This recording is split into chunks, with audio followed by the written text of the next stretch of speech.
everybody, hey, it's Matt. Hey, I wanted to talk to you guys today about the dollar house that I just closed. You probably saw me tease it a little bit on social media, but I wanted to explain to you exactly how I did it. Now, the cool thing is there's a lot of ways to get a house for basically free. The only reason why it's $1 is because it can't be $0 because there has to be some sort of monetary exchange for transfer of deed. So $1 is basically a free house. So the first time I ever got a house for free was in January of 2007. Now I've been in real estate since 2005, so I've been doing this a really long time. So we do get free houses. So we're going to talk a little bit about that process. Now, the house that I got for free that I just talked about on social media, we're going to go through that exact thing today. There's a lot of lessons to be learned, and it's stuff that you guys can do as well. So let me just jump right into it. So the dollar house that I just bought, I actually bought directly from the city. Now, here's what's cool. So here's kind of how it kind of comes about. You guys can do the same exact thing. So what happens is a city has an inspections department, and this inspection department does inspections on usually rental properties. I don't see this as much on owner-occupieds, but definitely on rental properties. There are always rental inspections. So what happens is if somebody has a code violation, they will get a letter from the inspections department at the city. So what happens is they get a code violation, they have a certain amount of time to fix the problem and have the inspectors come out and check it, and then make sure it's right, and then they're good to go. Now remember, this is not a permitting situation. This is not a situation where somebody pulled a permit and the inspectors come out. This is rental property inspections.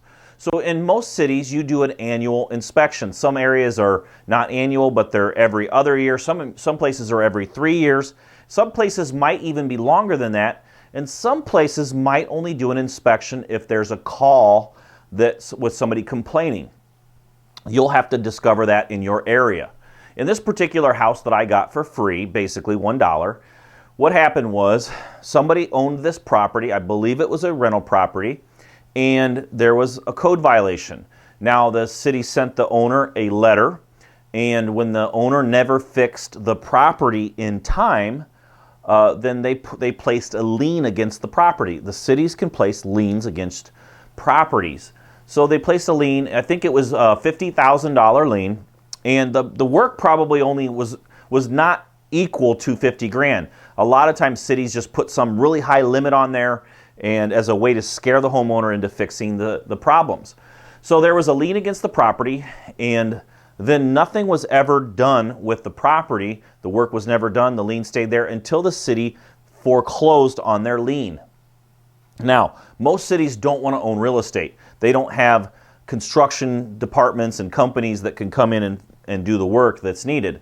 So what happens is they end up gathering property. And just so you know, most cities are not good at marketing. So they have a really hard time selling the properties.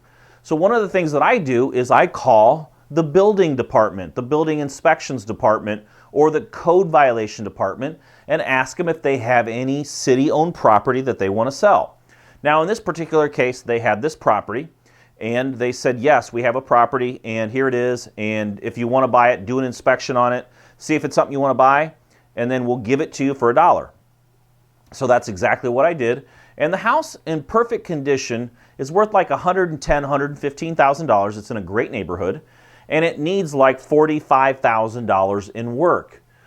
So the city gave us the property with a warranty deed, and now we closed on it. Now we have to go in and do the work to the property, then we can fix it up and sell it. We do not have, there's no deed restrictions. We can do whatever we want with the property. When we get it done, we can sell it, we can rent it, whatever. So what your homework is you need to start calling the code violations department or the city inspectors. If you call into the city, you can just ask for code violations or city inspectors or the building permit desk, and ask them if they have any properties that have been taken back by the city that you could potentially look at buying. And that's how that process works. Now, I will also tell you, I have gotten houses for free in the past just from doing my own marketing. So if you're doing direct mail, cold calling, texting, any method that you're using to call, non-listed properties, so there's no real estate agent involved, and you find non-listed properties, what'll happen is you'll find people that will just want to just get rid of the property. Yes, it actually is true. People will just give away properties just to get the headache off their plate. So in this scenario, what happened was I got a package of properties. There are like 3, 4, or 5 properties. And, the guy that owned them, he'd passed away. Now, what he didn't tell his wife was that he had rental property. So he passes away, and all of a sudden she finds out that she now is a landlord. So in that case, we started working on the whole package. I was going to take over all the properties that she now owns.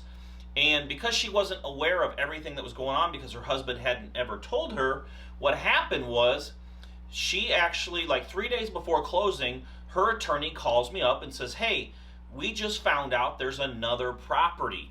And the seller insists that you take the property with the rest of the package. So I got that house for free. Now I've had that house for 12 years or whatever it is, and that house has been a great rental property. But it was such a headache. She was willing to give it away for free just to get rid of it. It was she thought being a landlord was a nightmare situation. She had tenants calling her up, needing maintenance and other work, and it was just not something she wanted to get into. So if you're doing marketing, you will get opportunities to get free houses. It won't happen every day, but you could get in a situation where you get one house, maybe every year or so for free if you ask the right questions. If you get a seller on the phone that has no mortgage and that's super motivated and you can tell they just want to get rid of the property, you can offer to take over the property just for $1. Hey, I'll just take this property off your hand. There's not a lot of value here. I'll take it off your hands